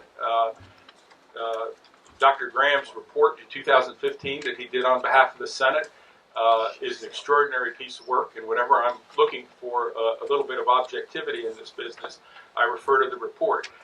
In the position I'm in right now as executive director, I hear a lot of advocacy, and Dr. Graham's report is solace to me as a place where I can find objectivity. Secondly, I want to acknowledge the partnership with the Corps of Engineers. When I arrived in South Florida, I was told that there was nothing but big problems with the Corps all the time. But people do make a difference. And Jennifer Reynolds and Jason Kirk our colonel and lieutenant colonel have made a difference, and we work cooperatively, particularly through this last year where we had such an extraordinary rain event, the largest rain event since 1932 in South Florida. And just to give you an example of how complex this situation is that we deal with, not only is it complex on the ground, it's complex by weather. This past November, the driest November we've had since 1932. So our challenges are manifest. We deal with them every day. South Florida Water Management District has been around in one form or another since the 1930s. So it's an old agency by Florida standards. And essentially we have three responsibilities right now. We started out strictly as a flood control operation. Because in order to live, work, and thrive in South Florida, you have to pull the water out of the district. And you see how large it is. It goes from Orlando down to the Keys. And that's what the good people that work at the district do every day. About a third of the agency works with taking water from Florida and either sending it to the Everglades or sending it out to tide. And we do this in conjunction with the Corps of Engineers every day. We have weekly conference calls with the Corps and advocacy groups and interested parties about how we manage that water, and it's a system that works pretty well. Second responsibility we have is for water supply. We're responsible for making sure that our utilities have enough water so that people can live and we can have our businesses and our tourists and everything else that we have in South Florida. So that is a huge undertaking. And sometimes those are in conflict. And the third big undertaking that we have is to be part of Everglades restoration. And sometimes Everglades restoration does not fit very well in the context of making sure that our people in South Florida have water, our 8.2 million people, and tens of millions of visitors. So sometimes those things work in conflict. Our board, our 9-member board, which is confirmed by this body, works very hard at trying to take the policy that you create by statute and the policy that you in fact create by appropriation is implemented every year in consultation with DEP and of course the governor's office. This is the way it's been for the past 25 years as the legislature has sought to exert additional authority over the Water Management District, particularly in terms of budgets, appointments of board members, and in fact the executive directors are subject to your confirmations as well. And so it's an agency that is quite complex. You've been overwhelmed with data today. I can't barely keep up. When I hear Dr. Graham and Lieutenant Colonel, it's just almost too much information. But you all know from your community's point of view how important all this is. Let me say one thing about managing expectations. We created a huge problem for ourselves when Governor Broward, whoever it was, in the 19th century decided to drain Florida. And we're living with those problems today. And every step along the way, we meet more and more complexities in solving our problems. You've heard, and I'll give you for example today, how it's very difficult to manage expectations. You've heard talk about the restoration of the Kissimmee River, and that is a very large project that, again, that goes from the chain of lakes around Orlando all the way down to Lake Okeechobee. I began working on acquisition of land for that project in 1992. And when I arrived in South Florida last year in 2015, I discovered, much to my shock, that we still haven't condemned or purchased all the land we need to finish the project. I would like to begin to reap the benefits, the storage benefits of the Kissimmee River Restoration Project by raising water levels in the Kissimmee River Valley. But we have two very large pieces of property yet that we still have to condemn or purchase. We're in negotiations right now, but we'd like to, right now we're limited to keeping water levels in the chain of lakes 52.5 feet above sea level. We'd like to raise it to 54 feet above sea level. We have all the rights to do that except for two pieces of land, and we're working on that. I give you that illustration in a snapshot to show how complex the situation is and how long it takes to achieve value for the good money that y'all put into this system. And the legislature has been extraordinarily generous every year with these projects. Because, and I say generous, because we're always short of money. It's always a competition between one thing or another, balancing Medicaid against education and against all the other issues that you have. So I have no quibble about the amounts of money that you have provided for our projects. And those monies every year, this past year, it's in the neighborhood of $175 million of state monies, have been essential to the construction of projects. And when I say our board has taken your policies, our board has taken your policies in the budget and by law and said, okay, what are we going to do? And certainly for the last 6 years, we've attempted very hard, our board has attempted very hard to stick to its knitting. And the knitting that we're sticking to every day is building projects. And so you will see, I'll flip back to restoration strategies. You will see, backwards there. And this is a state project. Now, this is not a federal cost share. All the SERP projects that we've talked about are federal cost share. But we see in restoration strategies an $880 million project over a 20-year period. We've already got 5 years under our belt, and we're proceeding with the water quality, as you heard previously, water quality projects that are needed to satisfy EPA that our water quality standards are being met. Now, here's the good news. We've heard a lot of bad news today. I want to make sure you have some good news. So in 1988, the state of Florida was sued by the United States, alleging that we were putting polluted water into Everglades National Park and the Caloosahatchee National Wildlife Refuge, which you see on the right of the map. The case was settled 4 years later, and it was settled on a speculative basis. And the speculative basis was that we were going to be able to clean up water that was in the Everglades agricultural area and put it into the park, into the refuge, at under 10 parts per billion. I can tell you that the scientists that worked on that project back in the 1990s after the case was settled were highly skeptical that we were going to be able to do that. But I can report to you today that the water that's in the Everglades National Park that we deliver there, in conjunction with the Corps, the water that we deliver to Arthur Marshall, is under 10 parts per billion. So it's an enormous success that you should take credit for. Part of that success is the 57,000 acres of STAs that you see here in the green that clean the water that goes into the water conservation areas and ultimately to the Everglades National Park every day. So I know the men and women and our men and women that work at our organization and our board members are very proud of that because at one time it was only someone's fantasy that we were going to be able to clean up that water. But now we can. Flip back. Mr. Chair. Yes, leader, you're recognized for questions. Thank you, Mr. Antonacci. I'm looking south of the river, and I see a lot of.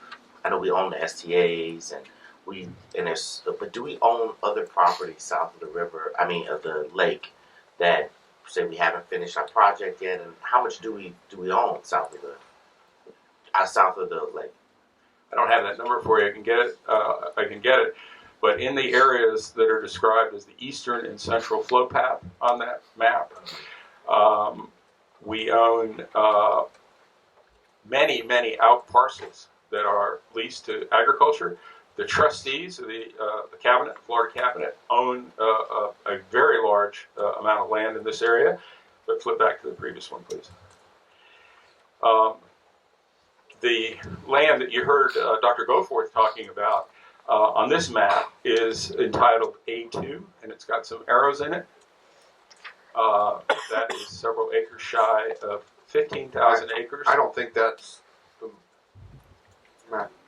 Yeah, it is. It's on the top. I'm sorry. All right. I was looking. Thank you. Sorry, it's My bad. it's entitled A2. It's just a little bit south of 14,000 acres, and it's part of this drama that you heard Dr. Goforth just testify about. That land is leased to agriculture. The lease on that land, Senator, expires in mid-2018. And under the contract that we have with the various leaseholders, we have been giving them notice as required by the lease that we intend to terminate the lease at the end of the leasehold period. Because all along, everyone has recognized that this is an essential part of storage south of the lake. There was also, Senator Latval, a tremendous amount of construction consideration that was deployed in the early 2000s. The land in A1 and A2 has actually been designed and in some cases prepared to accommodate a reservoir that's 15 foot deep. So we're prepared at the end of the term of the lease to move forward. If the legislature decides that that's a policy matter that needs to be implemented, we'll do that.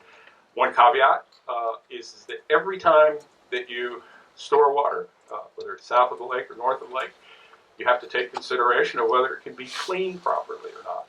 Because we're operating under a series of agreements with federal authorities to make sure that the water is clean to the extent that it can be. And we've had great success with that. Mr. Antonacci, regarding A1 and A2, how much money has been spent on those two properties to turn them from whatever they were into whatever they are now? Most of those lands are part of the original St. Joe / Talisman purchase that took place in the early 90s. Some of it has been swapped along the way. While I don't have a deck in your packet, there is a map that displays to you the U.S. sugar holdings that were purchased in the 2010. That's slide 3. We could turn that. Yes, that's it. I'm sorry. Yeah, I'm sorry. I didn't think I had a deck for that. But that will show you, as you know, an incident that really popped the stuffing out of our forward momentum in the mid-2000s was this idea to buy an entire company. So everything that Governor Bush had planned for in the Accelerate project came to a halt as a practical matter. The agency, DEP, everyone put their eyes on the purchase of this property, and for many reasons it didn't work out. But we ended up with a contract, and the contract lives with us today. And as you see, it expires in October of 2020.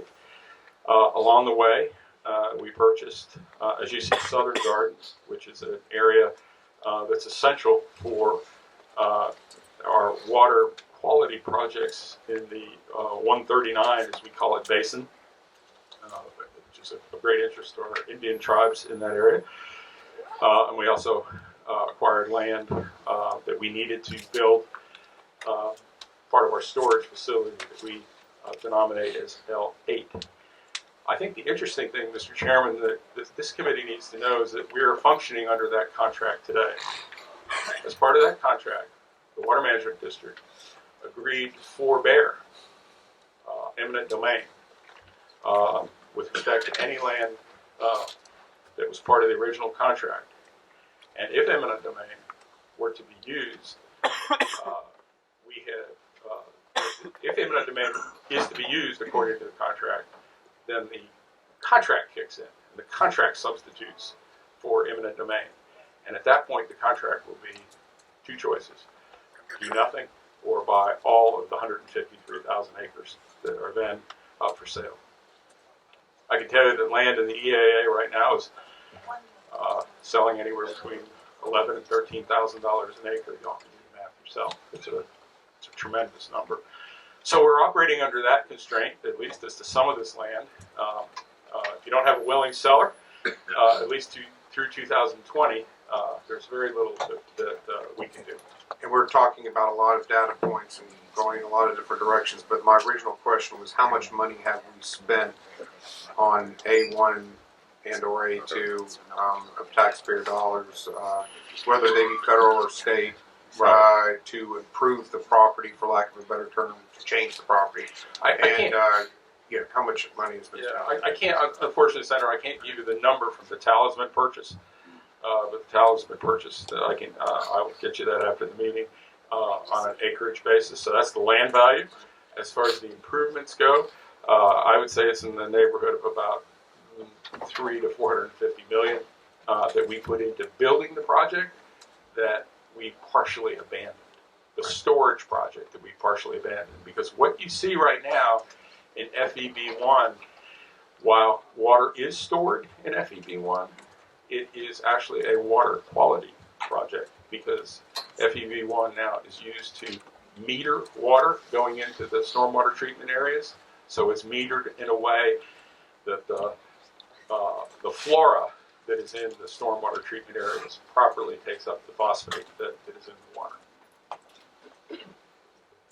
Thank you. Go ahead. I'm here mostly to answer questions, Mr. Chairman, of this enormously complex system.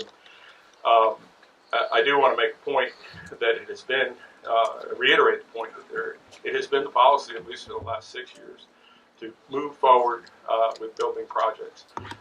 And that is what our board is committed to until this body and decisions that are made in this building change.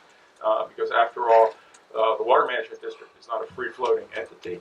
The Water Management District does what policy is made in this building. So for now, we're going to continue asking you to finish out, put C44 and C43 up, the C44 and C43 projects up. Those are altogether about 220,000 acre-feet of water on the east and west.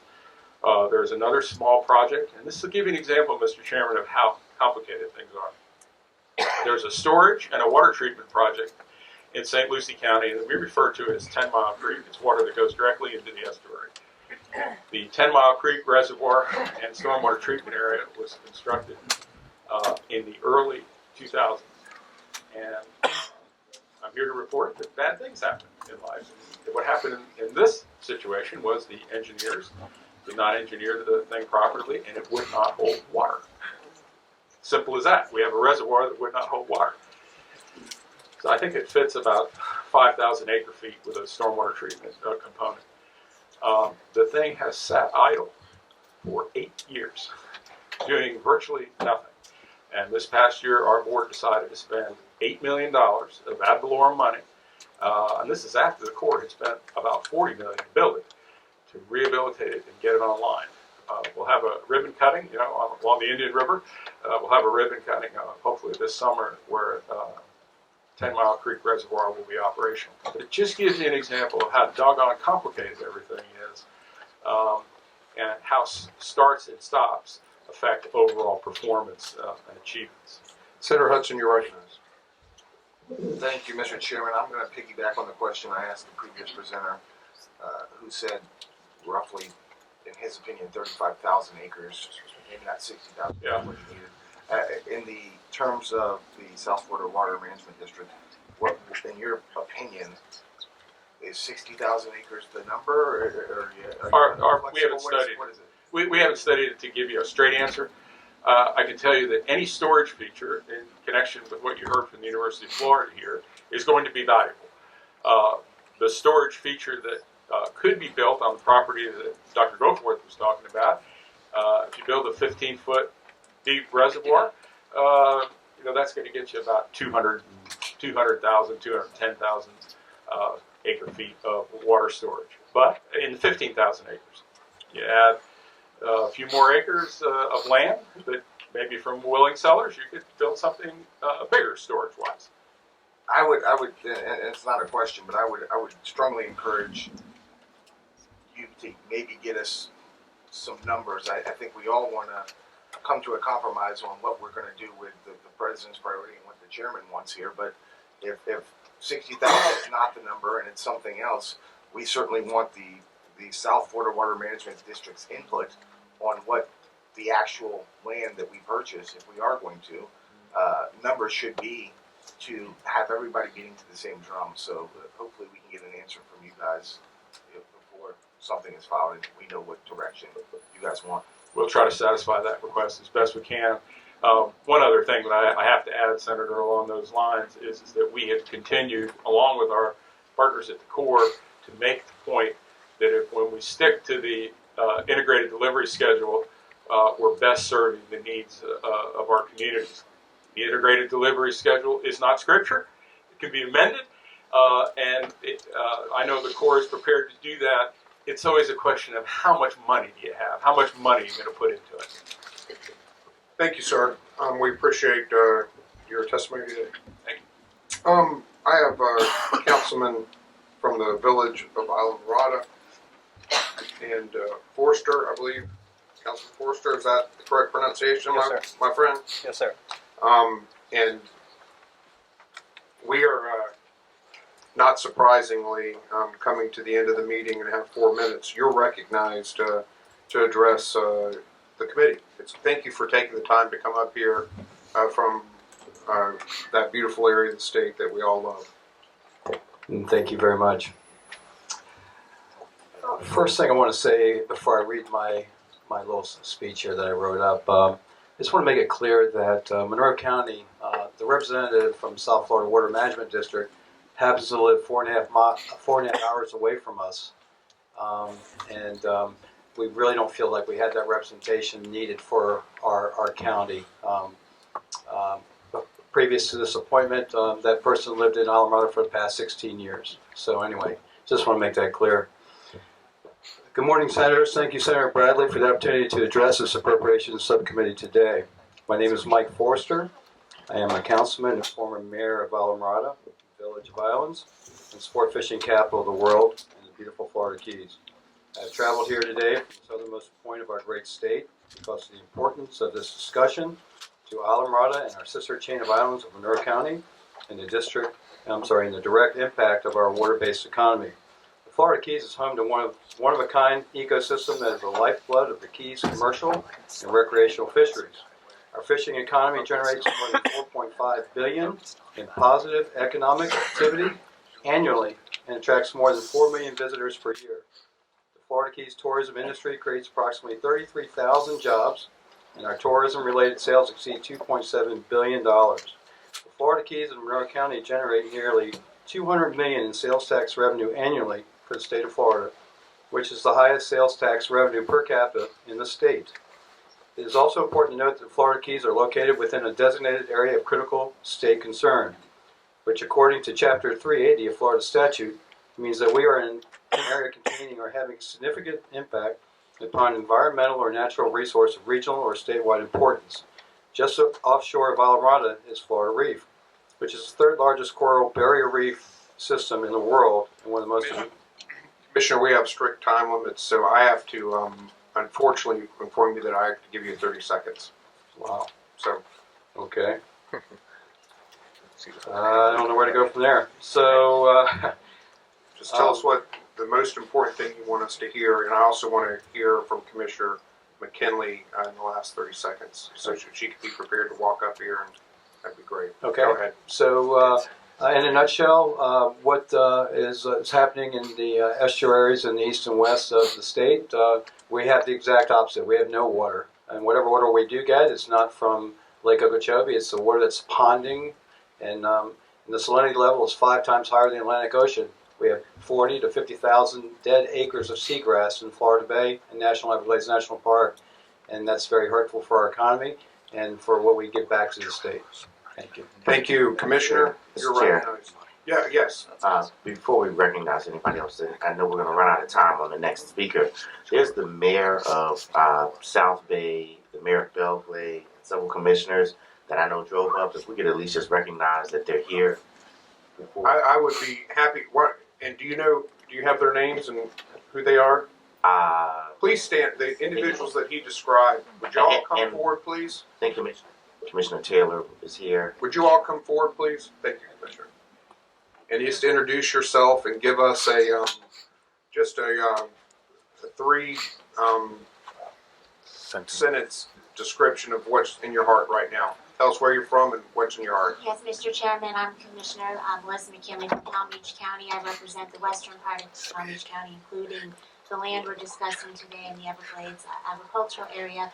I am joined by Mayor Steve Wilson from the city of Belgrade and Mayor Joe Piles from the city of South Bay, along with former Hendry County Commissioner Janet Taylor and my former county commissioner colleague Priscilla Taylor, who also served in the House.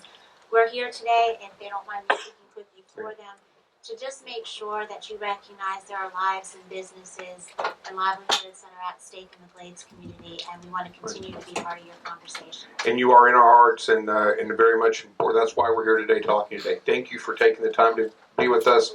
We understand the human face of the issue that we're dealing with. Thank you, and with that, we are adjourned. Yes.